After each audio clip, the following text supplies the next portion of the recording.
देश के 75वें गणतंत्र दिवस के अवसर पर मैं पूरे प्रदेशवासियों को हृदय से बधाई देता हूं। आज ही के दिन 1950 में भारत ने आजादी की अपनी एक लंबी लड़ाई के उपरांत स्वतंत्र भारत में अपना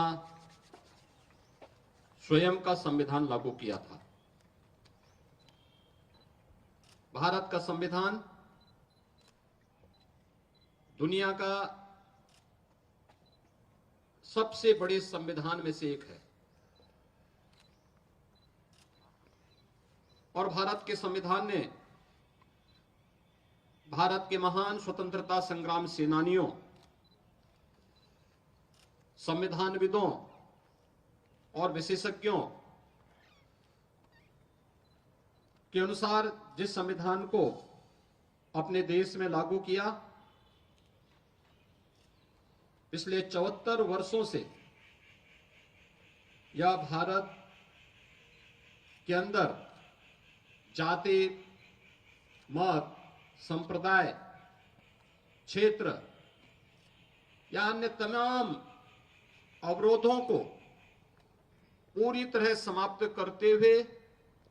अपनी कसौटी पर खरा उतरा है। ये भारत के संविधान की ही महानता है कि दुनिया के अंदर आधुनिक लोकतंत्र के रूप में अपने आप को स्थापित करने वाले तमाम वे देश जो अपने को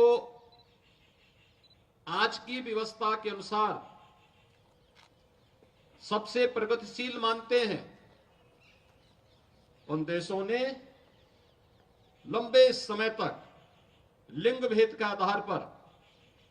महिलाओं को मताधिकार से वंचित किया था। तमाम दबी कुचली परंपराओं को समाज और राष्ट्र की मुख्य धारा से अलग किया था। लेकिन भारत दुनिया का वह देश है जिसने संविधान लागू करने के साथ ही इस बात को भी सुनिश्चित किया था कि भारत के अंदर लिंग के आधार पर जाति, मत, मजहब, क्षेत्र के आधार पर किसी भी प्रकार का कोई भेदभाव नहीं होगा और भारत के हर वयस्क मतदाता को अपना मताधिकार करने, भारत के अंदर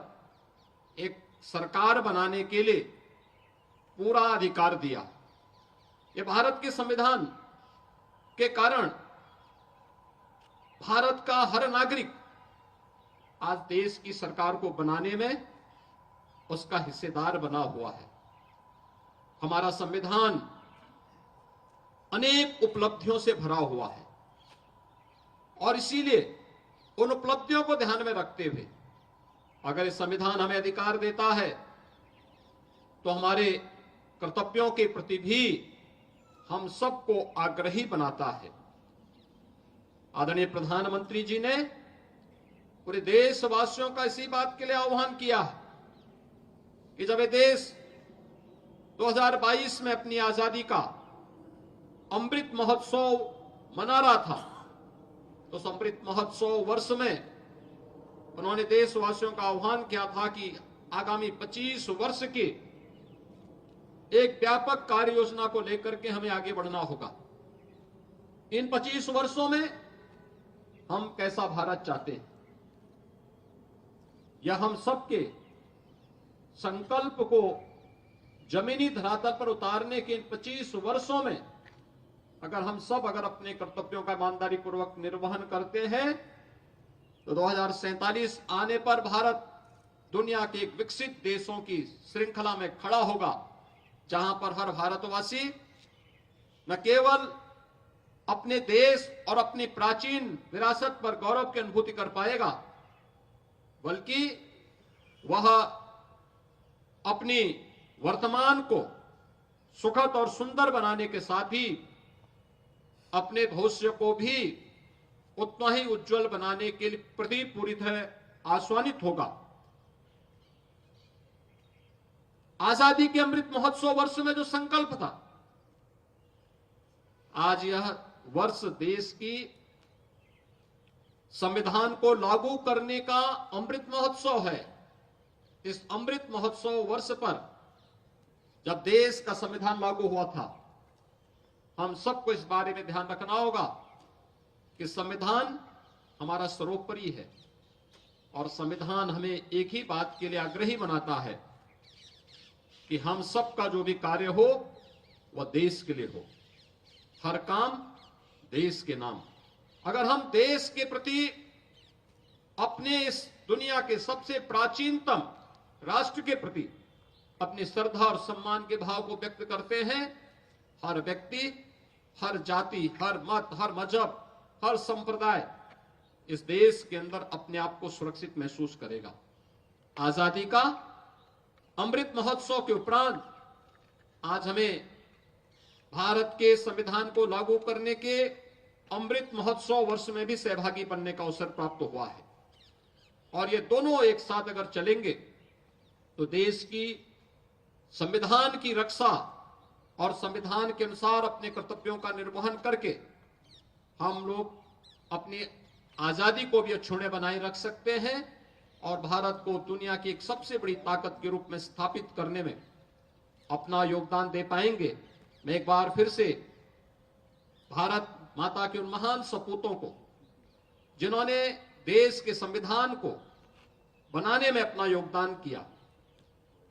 राष्ट्रपिता महात्मा गांधी के नेतृत्व में चला आजादी का आंदोलन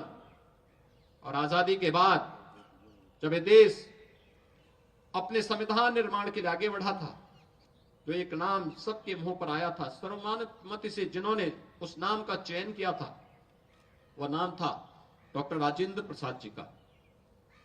राजेंद्र प्रसाद जी ने देश के संविधान को सभी संविधानविदों, स्वतंत्रता संग्राम सेनानियों और विशेषज्ञों के साथ मिलकर के जो स्वरूप प्रदान करने में और उसकी विभिन्न बैठकों में तमाम प्रकार की मत भिन्नता के बावजूद सर्वानुमति बनाने का प्रयास किया, वो अभिनंदनीय रहा और उन सभी विशेषज्ञों के अनुसार भारत के संविधान को लिपिबद्ध करके उसकी ड्राफ्ट तैयार करके वर्तमान स्वरूप में देने का श्रेय भारत के उस महान सपूत बाबा साहब डॉक्टर भीमराव अंबेडकर जैसे महापुरुषों को दिया जाता है। और इन महापुरुषों ने जिस तत्परता के साथ, जिस प्रतिबद्धता के साथ अपने दायित्व का निर्वहन किया, वह हम सब के लिए अनुकरणीय है। मैं इस अवसर पर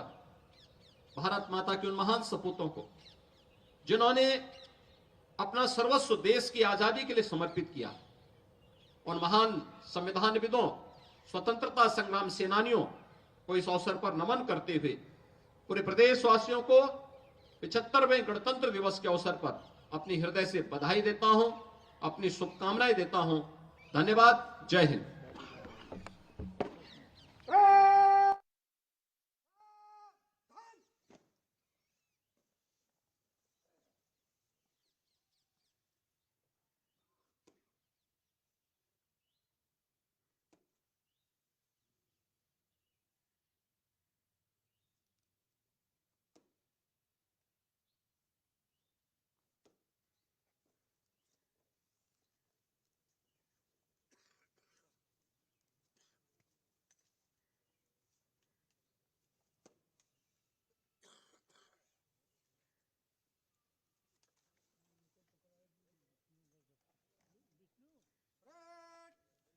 गार्ड खड़ी रहेगी